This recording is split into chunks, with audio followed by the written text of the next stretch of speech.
നമസ്കാരം പ്രിയമുള്ളവരെ, ഞാൻ നിലമ്പൂരിലെ രാധാകൃഷ്ണൻ നമ്പൂതിരിപ്പാടാണ്. അങ്ങനെ ഭാരതം യുദ്ധം പ്രഖ്യാപിച്ചിരിക്കുകയാണ്.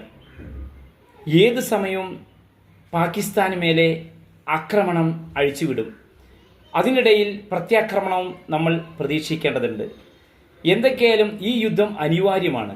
കാരണം എത്ര കണ്ടിട്ടാണ് ഈ അയൽരാജ്യമായ അല്ലെങ്കിൽ നമ്മുടെ രാജ്യത്തിൻ്റെ പകുത്ത് കൊടുത്ത് നമ്മുടെ രാജ്യം മുറിച്ചു കൊടുത്ത് അതിൽ അട്ടിപ്പേർ കിടക്കുന്ന ആ പാകിസ്ഥാൻ മുസ്ലിം തീവ്രവാദികൾ എത്ര കണ്ടിട്ടാണ് നമ്മളെ ദ്രോഹിക്കുന്നത്. കയ്യും കെട്ടി നോക്കി നിൽക്കും. അതിനെല്ലാം ഇന്ത്യയിലെ പ്രത്യേകിച്ച് കേരളത്തിലെ അടക്കമുള്ള രാഷ്ട്രീയക്കാർ അവർക്ക് ചൂട്ട് കത്തിക്കുന്ന ഒരുപാട് ആളുകൾ നമ്മുടെ രാജ്യത്തിൽ തന്നെയുണ്ട്, നമ്മുടെ ചുറ്റുവശത്തുണ്ട്.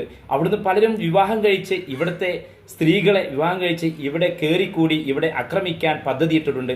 ഇതൊന്നും അറിയാതെ കുറേ പാവപ്പെട്ട മുസ്ലിം സമുദായത്തിലെ ആളുകൾ അതിൽ ബലിയാടാവുകയും ചെയ്യുന്നുണ്ട്. എന്തൊക്കെയായാലും നമ്മൾക്ക് ഇവിടുത്തെ രാജ്യമാണ് പ്രധാനം. നമ്മുടെ ഭാര്യ, കുട്ടി, കുടുംബം, അല്ലെങ്കിൽ നമ്മുടെ ദൈവം, നമ്മുടെ മതം, രാഷ്ട്രീയം ഒന്നുമല്ല.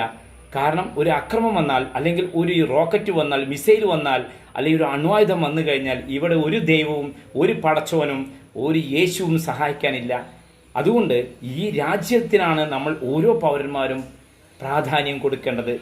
അതുകൊണ്ട് ഈ രാജ്യത്തിൽ ഒരു അക്രമം വന്നു കഴിഞ്ഞാൽ എല്ലാ ആളുകളും, എല്ലാ മുസൽമാന്മാരും, രാജ്യസ്നേഹികളായ എല്ലാ ക്രിസ്ത്യാനികളും, ഹിന്ദുക്കളും, അവിടെ പണിയനുണ്ടാവും, ചെറുമനുണ്ടാവും, നായരുണ്ടാവും, നമ്പൂതിരുണ്ടാവും, കമ്മ്യൂണിസ്റ്റ് പാർട്ടി ഉണ്ടാവും, കോൺഗ്രസ് പാർട്ടി ഉണ്ടാവും, മുസ്ലിം ലീഗ് ഉണ്ടാവും, SDP ഉണ്ടാവും, എല്ലാ അലവലാദികളും ഉണ്ടാവും. പക്ഷെ ഒന്നോർക്കുക, നമ്മുടെ ലക്ഷ്യം നമ്മുടെ രാജ്യമാണ്. നമ്മുടെ രാജ്യത്തിന് വേണ്ടി നമ്മൾ ഓരോരുത്തരും മരിക്കാൻ തയ്യാറാവേണ്ടതുണ്ട്. കാരണം ഇവിടെ നമ്മളെ സഹായിക്കാൻ, വീണ്ടും പറയുന്നു, ഒരു ദൈവവും വരില്ല. നമ്മുടെ ദൈവം നമ്മൾ തന്നെയാണ്.